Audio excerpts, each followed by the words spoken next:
म्यांमारदगी लेप्तना संगसिलक्लिबि illegal इमिग्रेंट्ससिंग थिंगनबा होनाबदा Naga इसिल इनाउसिंगसु पुना थौदांग लौमिनसि सिंगमदि तम अनिमक्ता म्यांमारदगी लेप्तना संगसिलक्लिबि illegal इमिग्रेंट्ससिंग असि थिंगनबा होनाबदा सिंगदा खुंदारिबा थौदांग लौमिनसि हाइना मितै मैतै ट्राइब यूनियन MMTU ना सिरोल अमदा अपील तौरक्लि सिरोल सिना मखा तारादुना मणिपुर खुंदारक्लिबा कुकीजौसिंगी हेरिडिटरीगी ओइबा साथांग पुथांगना निंथाव ओइबिगी सतनाबी सिटीजनशिप राइट असिना मणिपुरगी सिंगी लमदमसिंगना म्यांमारदगी संगलक्पा इलीगल इमिग्रेंट क्या पुसिलक्तुना मितोपसिंगना खुंदाबा लमदम अमा सांगबलक्किबनि कुमजाई लिसिंग अमगा समप्पनगो हुमद्रागा तरुकता सिटीजनशिपकी सतनाबी असिबु पुंगमुत मुथननबा लेंगाना वरेप लौख्रबसु ngasi फाव एक असिबु पॉलिटिकल गेब खुदोंचाबा येंगलगा एक असिबु हिंगहंदुना थम्बि कोकीजौ सिंगी सतनारिबा सिटीजनशिपकी सतनाबी असिगा नागा फुरुककी ओइबा खुलसिंग निंथौ लैबिगी सतनाबी असिगा मानदि मरमदुना सिंगदा खुंदारिबा नागा इसिल इनाउसिंगनासु सिंग अमदि तम अनिमक्ता म्यांमारदगी लेप्तरा संगसिलक्लिबा इलीगल इमिग्रेंट्ससिंग असि थिंगनबा होनाबदा पुना थौदांग लौमिनसि तांखुल नागा सिंगी खुलसिंग कोकीगी निंथौ लैरिबा सिदि the Manipur village authority in the hill areas act 1956 की मकादा सोशल कल्चरल प्रैक्टिस की दमक लैबनि मसिदि मणिपुर की अरिबा खुल फायेंग सेकमाय आंद्रोन सिंगबदसु लैरि तांखुल नागा सिंगी विलेज काउंसिल की हेड अम ओइना निंथौ सिंगना ओइरबसु निंथौगी डिक्टेटोरियल पावर लेति डेमोक्रेटिक ओइबा मोंग विलेज काउंसिल न विलेज सिंगी welfare development socio culture ritual की ओइबा थौरम सिंग पांथोकसबनि हारि अदुगा अमरोमदा कुकीजौ सिंगी सिटीजनशिप की सतनाबी असिदि स्पेशल प्रिविलेज एंड अथॉरिटी पुनमकी खुदोंचाब लौरगा निंथौना डिक्टेटोरियल ओइबा खुल अदुगी लम पुनमक निंथौगी मिंगदा लैयमदि तौनिंग तौनिंग बतवी निंथौ अदुनु यादबा पामदबा मी खुल अदु लैबि यादे हपु वफम यावना पल्ली कांगलैपाकी मैरागी एडिटोरियल म्यामना थमजरी मणिपुर थोकलिबे इरांग असि लुसिननबा लौफम थोको थौदांग लौब ngamdriba करिगिनो मणिपुर थोकलिबे इरांग असि सही अहुम फारकदौरबा इरांग असि लुसिनदुना तंगदु लैताबा मणिपुर अम ओहेननबा लौफम थोको थौदांग अदु ngasi फावबा मणिपुर लेंगा अमदि भारत लेंगाना लौददुना लैरिबसि यामना लालि ngasi फावबा इरांग असि लुसिनबगी रोड मैप अमत लैंगाकी मैकैदिगी पुथोक्तुना मियामला खंगनबा लैत्रि नोमनोमगी थोअबा नाखै सेंदबा वाफम खरा लेंगाकी मैकैदिगी मतम लेननबा मियामगी मफम फोंदोकपा असिदि लेबाक मियामबु करिसु लैतना खनबनि हाइना लौबि है लेंगाक हाइबदुदि मियामगी दमक्ति येफनबा थौरम पांथोकपा ngamgadabani लोइनना तंगदु लैताबा लमदम अम ओहेननबा थबक पाइखतपसु ngamgadabani अदुबु मसिगी तायोनबदा हौजिक मणिपुर लैरिबा कम्युनिटी सिंगी मनुंगदा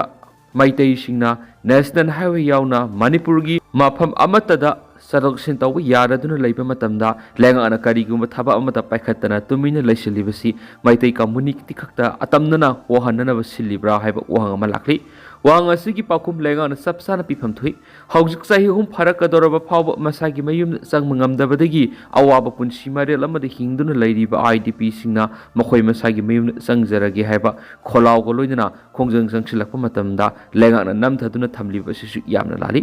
IDP सिंगबु मयुमदा संघनगे हाइबा ताराबदि थोकलिबे इरांग असि हाना लोइसिननबा होनाफम थुइ लोइनना कुकी फुरुकी CSO कयाना बफर जोन अमदि रेड जोन थुगाइदुना मैतैना सेतोकसिन तौबा यारोय हाइदुना अथिंबा पीरिबमदि फोंगना लौरक्लिबसि सरकारना तासिनदना लैरिबसि यामना लालि मणिपुर की अपुनब सक्तम थुगाइना होनरक्लिबा कांगबु असिकी मथक्ता लैंगाना लौखटफम तोकपा आइन की थबक लौखटकदबनि पुनमा असिकी मथक्ता मणिपुर मियाम की मिहुत ओइरिबे MLA सिंगना अमत ओइना पुनसिनदुना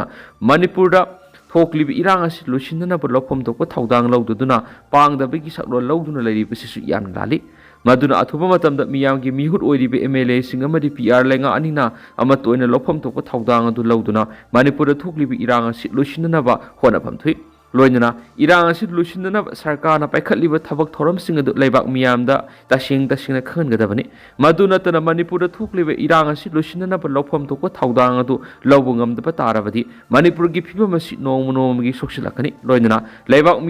मियामगी मिहुत ओइरिबा MLA सिंग अमदि PR लेंगाकसु अफबा मरि लैरक्लोइ हाइबसि खंगना इरांग असि लुसिनदुना तंगदु लैताबा मणिपुर अम ओहेनदुना IDP सिंगबु मसा मसागी मयुमदा अथुबा मतमदा हंजिन हननबा थबक पाइखतफम थुइ शांति हंजिलनबा मार मिलिटेंट फैक्शन का अथुबा मतमदा याना वारोल अमा खुयक पिनरगनी CM Mizoram ki Chief Minister Laldu Humana ngarang maki government na atupa matamda mar militant singi faction amaga yana warol ama kuyek pinaragani masi state asita santi hanjilakna bani haina phongdokri mar student association HSA gi general assembly amasum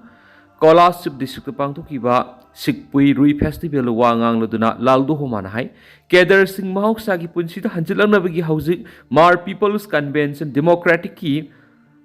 lalha minthanga Senate faction ga wari sanabagi thabasi khumang soksili Mizoram da maru oina marna namna taba mafam singna santi hanjilakna ba atuba yana ba ama puraktuna khuyek pina bagi thaba atuba matona pekhatlagani haibagi aikhoida asa lairi haina mangna ki